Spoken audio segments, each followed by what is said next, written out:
Good morning. It's time for Storytime Snack with Miss Jen. This is a pretty good one. It's called No Jumping on the Bed by Ted Arnold. Well, it's pretty silly. Are you ready for a silly one? No jumping on the bed.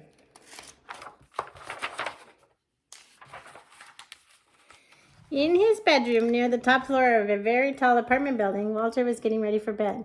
Before turning on the light, his father said, "If I've told you once, I've told you a million times. No jumping on the bed. One day it'll crash right through the floor. Now lie down and go to sleep." "Just one more time?" asked Walter, but instead he plopped down on his pillow and squeezed his eyes closed. There's Walter. He really wants to jump on his bed.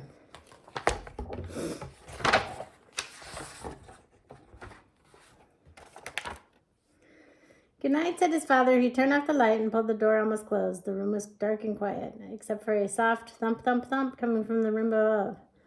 "That's Dilbert above," thought Walter.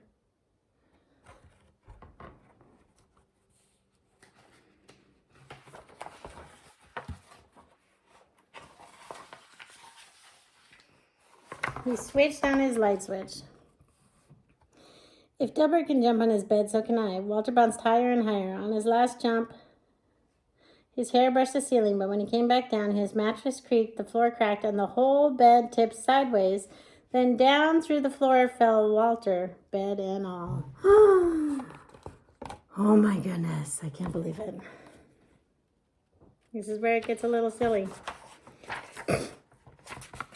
Now it happened that Walter's bedroom was directly above Miss Hattie's dining room. She was more than a little surprised when a bed fell through her ceiling and Walter landed in her plate of spaghetti and meatballs. "I was not expecting company for dinner," she mumbled with a mouthful of meatballs. "Look at that. Look where he landed. It's right in her meatballs and her spaghetti."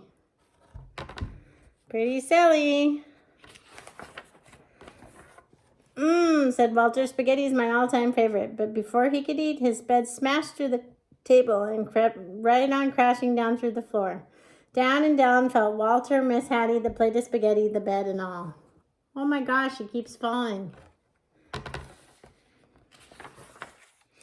Mrs. Hattie's dining room was above Mr. Mattie's TV room. Mr. Mattie didn't even notice a bed falling through his ceiling until a meatball bounced off his head.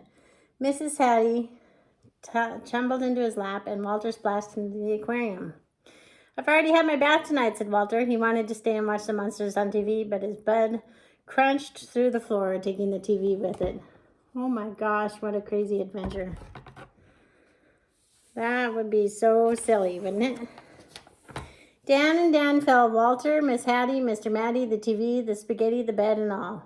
Walter's Aunt Batty had just moved into the apartment. She was still unpacking when Miss Hattie, Mr. Mattie, and a dripping wet Walter tumbled through the ceiling right into a box containing her rare Patagonian stamp collection.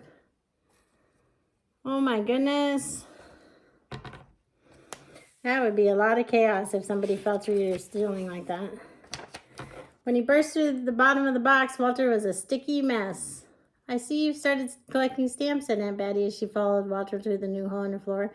Down and down fell Walter, Miss Hattie, Mr. Mattie, Aunt Batty, the stamp collection, the TV, the spaghetti, the bed, and all. Oh my gosh, look at Walter. He's covered with stamps. That is silly, isn't it?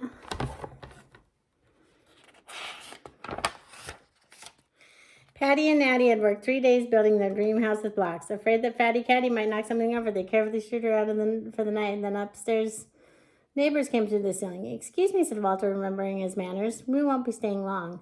The words were barely past his lips when Walter's bed bashed through the floor and continued on its way. Oh my gosh, can you believe it? Can you imagine if you were building blocks and somebody's bed and came crashing through? Down and down fell Walter, Miss Hattie, Mr. Mattie, Aunt Batty, Patty, Natty, Fatty Catty, the stamps, the TV, the spaghetti, the bed, and all. The last thing Mr. Hanratty ever expected was to see a bed coming through his studio ceiling, followed by nearly everyone in the building. Oh my gosh, that is crazy.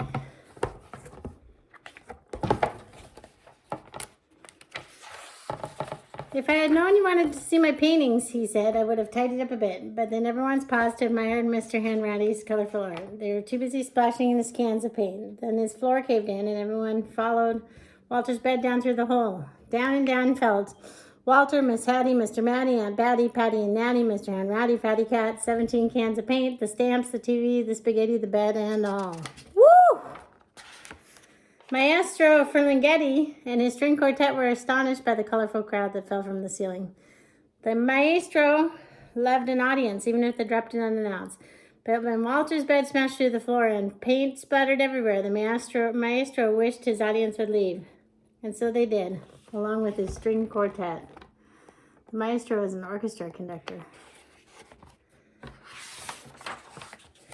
Master Ferlinghetti's practice room floor was also the basement ceiling. It was dark and quiet as midnight down there. Walter squeezed his eyes closed and tumbled through the darkness until he landed on something soft. He opened up his eyes. Everything was in place. His bedroom lights were out. The door was almost closed. And though through it, Walter could hear his mother and father talking quietly. "No more jumping on the bed for me," mumbled Walter as he laid back to sleep. Whew! Glad that it didn't really happen. I think it was a dream.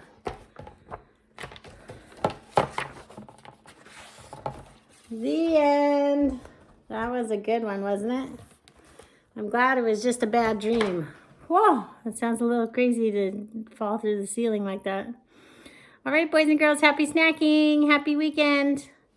I'll talk to you soon. Bye.